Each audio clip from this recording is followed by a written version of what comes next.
એટલે હવામાન નિષ્ણાંત પરેશ ગોસ્વામીએ કહ્યું તે અનુસાર અત્યારે સાયક્લોનિક સિસ્ટમ છે તે અત્યારે ઉત્તર ભાગમાં સક્રિય છે, જેની અસર કચ્છ અને પશ્ચિમ સૌરાષ્ટ્રમાં સૌથી વધુ વર્તાવાની છે। હવે હવામાન વિભાગે જે ઇમેજ જાહેર કરી છે તે ઇમેજ પણ જોઈ લો। હવામાન વિભાગે જાહેર કર્યું છે કયા જિલ્લામાં રેડ એલર્ટ છે, કયા જિલ્લામાં યલો એલર્ટ છે, કયા જિલ્લામાં ઓરેન્જ એલર્ટ છે। સૌથી પહેલા તો એ પણ સમજી લઈએ કે રેડ એલર્ટ એટલે છૂટાછવાયા સ્થળોએ અત્યંત ભારે વરસાદ વરસી શકે છે। આ સિવાય ઓરેન્જ એલર્ટ છે તેની વાત કરીએ તો છૂટાછવાયા સ્થળોએ ભારેથી અતિભારે વરસાદની આગાહી કરવામાં આવી છે। જિલ્લાની પણ વાત કરી લેશું અને યલો એલર્ટનો મતલબ એ થાય છે કે ભારે વરસાદ વરસી શકે છે। હવે આ જિલ્લાઓ જોઈ લો।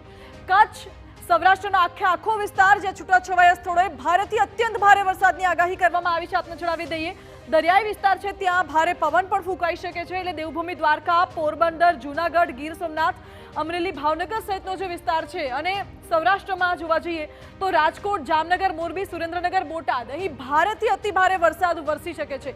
અને આ સિવાય મધ્ય ગુજરાતનો પણ કેટલોક ભાગ છે। અમદાવાદમાં પણ રેડ એલર્ટ જોવા મળી રહ્યું છે।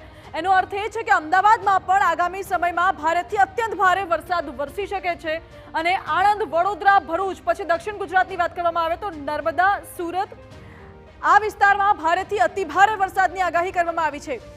મહત્વનું એ પણ છે કે જ્યાં રેડ એલર્ટ છે એ વિસ્તારમાં 8 થી 10 ઇંચ જેટલો વરસાદ વરસી જાય તો પણ નવાઈ નહીં, કારણ કે અતિ ભારે વરસાદ વરસી શકે છે। એક તો પહેલાથી ગુજરાત પર 3 વરસાદી સિસ્ટમ સક્રિય છે અને એમાંથી એક સિસ્ટમ અત્યારે જોખમી સાબિત થઈ શકે છે।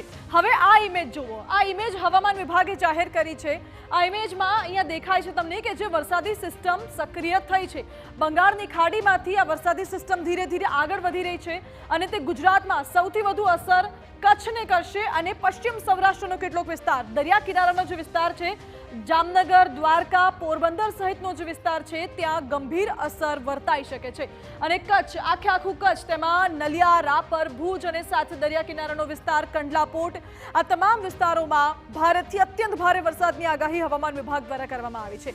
આ ઇમેજ એ દર્શાવે છે કે અત્યારે વરસાદી જે સિસ્ટમ સક્રિય છે તે સિસ્ટમ કઈ દિશામાં આગળ વધી રહી છે અને 30 તારીખ સુધી આ સિસ્ટમની અસર વર્તાશે।